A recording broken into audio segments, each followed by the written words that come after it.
Hi everyone, this is doctor Madhuri. ఇప్పుడున్న జనరేషన్లో ఎడ్యుకేషన్కి ఎంత ఇంపార్టెన్స్ ఇస్తున్నారో స్పోర్ట్స్ కూడా అంతే ఇంపార్టెన్స్ ఇస్తున్నారండి. సో ఒక బాస్కెట్బాల్ కావచ్చు, స్కేటింగ్ కావచ్చు, క్రికెట్ కావచ్చు, సో చాలామంది మార్షల్ ఆర్ట్స్ కావచ్చు, చాలామంది స్పోర్ట్స్లో చాలా యాక్టివ్గా ఉంటున్నారు. సో ఆ యాక్టివ్గా ఉండటమే కాదు, మాకు చాలామంది పేషెంట్స్ వస్తున్నాయండి.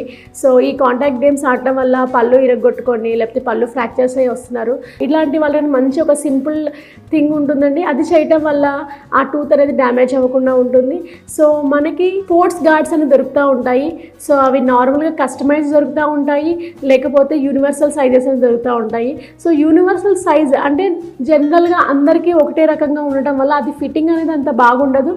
అది పెట్టుకోవటం వల్ల కూడా పళ్ళు మళ్ళీ యాక్సిడెంట్ అయ్యి మళ్ళీ పళ్ళు ఇరగటం అనేది చూస్తూనే ఉన్నాము. సో కస్టమైజ్డ్ ఉంటుంది. మీ పళ్ళ వరుస మీది ఒక 3D స్కాన్ తీసేసి దానికి తగ్గట్టు మనము స్పోర్ట్స్ గార్డ్స్ అని ఇస్తూ ఉంటాము. సో దీని గురించి ఫర్దర్గా డీటెయిల్స్ కావాలంటే